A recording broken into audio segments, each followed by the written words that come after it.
We've got so many great questions today. I'm going to have to go fast through these. The main question, I guess, is did they have barbecue in the 18th century? Thanks for joining us today on Questions and Answers with James Townsend and Son. Here's the first question. It's from the gruel barley or the barley gruel episode we did. This is Daughter of King Jesus. And the question is, did you use barley groats or pearled barley, please?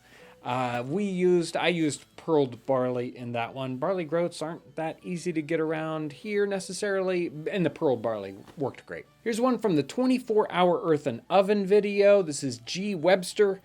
Would you consider creating an oven like this any larger? Would it stand the test of time? This was one I built on the ground. So I'm not sure if I would build one on the ground any larger. And ones built on the ground like this don't really stand the test of time. Now, definitely you can build a bigger one up on a plinth or on a table, and it wouldn't have any more difficulty standing the test of time than any other oven built like that. Possibly, if it was a larger one, you'd have thicker walls, and it would actually maybe age even better than a standard one like we built here. Okay, here's one that came in on one of the Q&As. This one's How to Easy. And he says, why are you so interested in the 18th century as opposed to the 17th century or earlier? So the 18th century, we stick with 1700 through 1800, the flintlock time frame.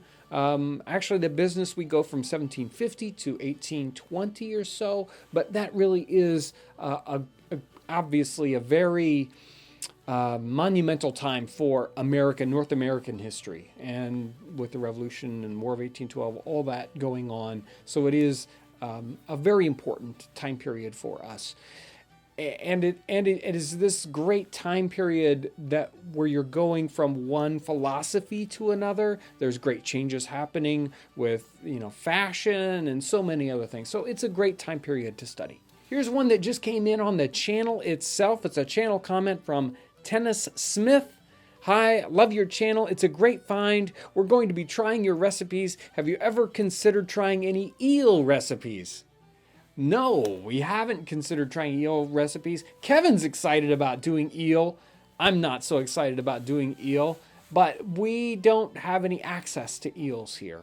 I don't know what it is. They're just not available, so we've never been able to try out any eel recipes. Sounds like fun, though. Okay, here's a question that came in on the pear tart episode. It's Peter Bernhardt.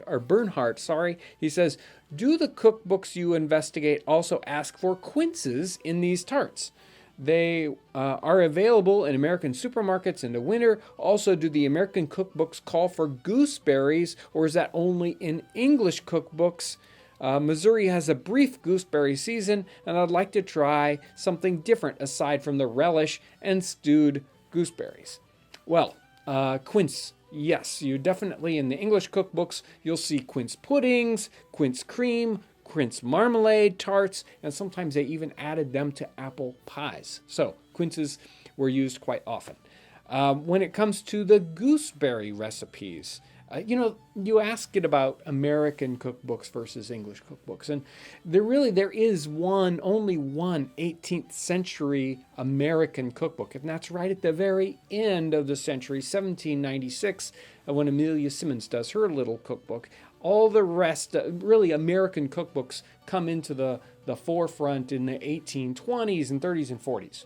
So to get to your answer specifically, in Amelia Simmons's cookbook, the only American 18th century cookbook, yes, she's got a recipe for a gooseberry tart. So they were definitely in North America, and they were something that they would have used in their cooking. Here's one that came in the Dutch oven baking series. We did the 1796 beefsteak pie. This one is from Akuden, and he says, can you use a homemade pie crust and top for this? So in this recipe, it actually called for a puff paste, and many of the pie recipes that you see that are similar to this, they're really more of a pasty. They use puff paste quite often. But you can use a standard homemade short crust for this. It will work out just fine. This one came in on the curd fritters episode that we did just a little while back. This is from Lucy Paw 1. Which fat did you use for frying based on previous episodes? I'm assuming something like suet or lard, but I wanted to be sure. I would definitely suggest probably lard would be the least expensive and most easily gotten. Suet would definitely work, but it's more expensive to get.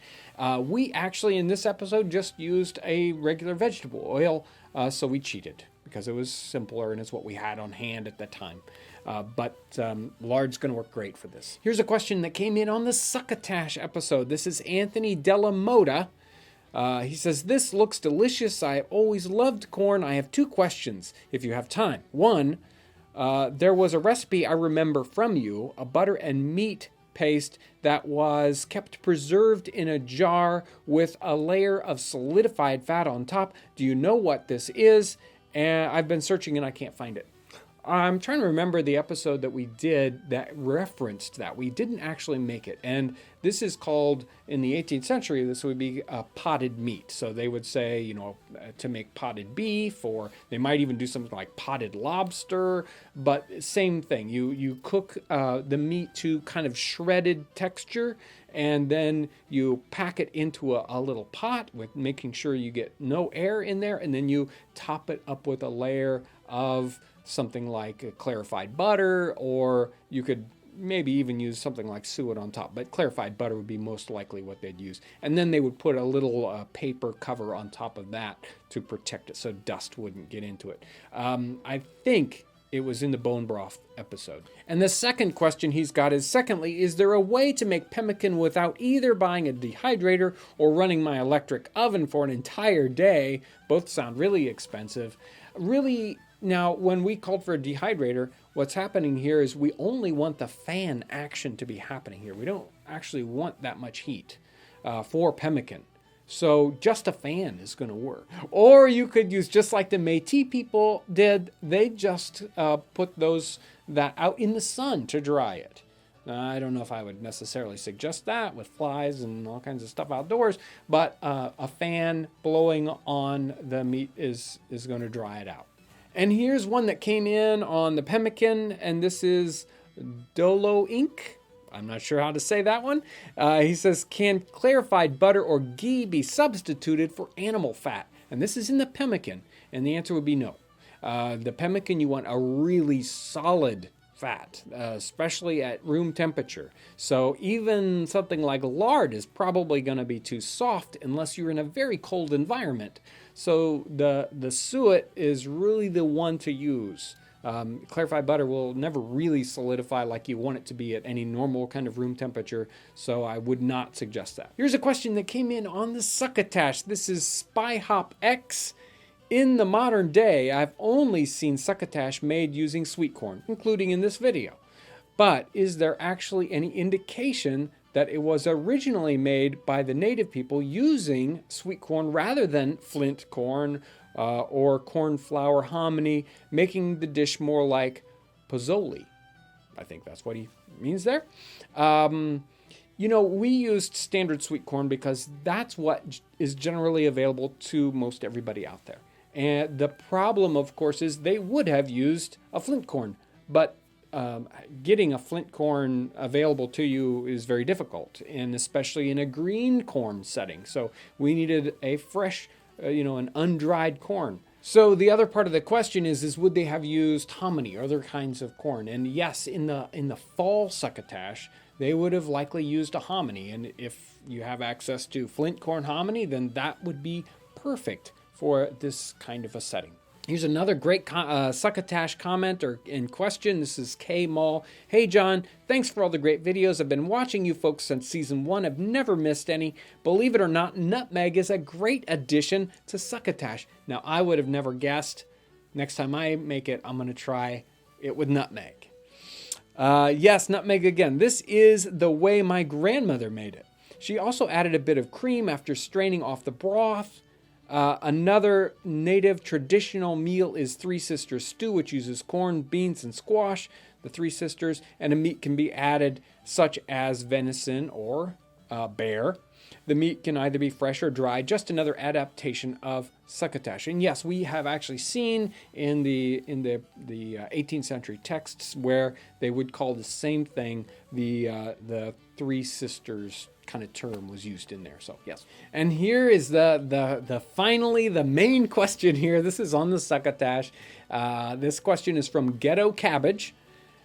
Just received the catalog. It's absolutely wonderful. Glad to receive it. Any references to barbecue or similar type of sauce during the 17th century or anything similar? Thanks. Yeah, we did some digging, and the term barbecue in the 18th century was one that had a meaning of, I mean, we talk about barbecue sauce, but when they talked about barbecue, it really was the cooking, the roasting of a whole hog, and the sauce that goes with it. And there are many references to sauce when you're cooking it like that, is what you're basting it with. Generally, butter with maybe wine and sage and breadcrumbs, some interesting things like that. And we're hoping to do a barbecue episode in the near, well, I don't know about near future. I'll just say in the future, hopefully very soon. But we have so many things on our plate. It's hard to say exactly when we're going to get to this. But yeah, the barbecue in the 18th century, definitely. They had it. Again, I want to thank everyone. Really, again, we had so many great questions and comments. I could only go through a day or two, and then I had already too many to do. So thank you so much for that. They really help us know what people are interested in, so we can create future content. So thank you for all the great encouragement and all the great questions that coming in. And I really want to thank you guys out there for sharing our videos. The channel is growing by leaps and bounds. I know so many people came in through the Reddit channel and found it, and now it's getting shared more and more, and the growth is amazing. So thank you so much for that. I really want to encourage you, if you're interested at all in living history and seeing if you could do that, sign up for the Getting Started series. I'm going to put a link down in the bio or in the description of this so that you can go and sign up for that. It's a free little course. We send you emails with text, and there's a kind of a podcasty video with Kevin and I discussing the content. So it's a little bit longer form, but it is we're learning a lot ourselves as we're putting this together and having to think through this material. It's generally not something that we think about so much. Most people just kind of do it, and I think if we have a real system to do it, we can do it so much faster and learn so much.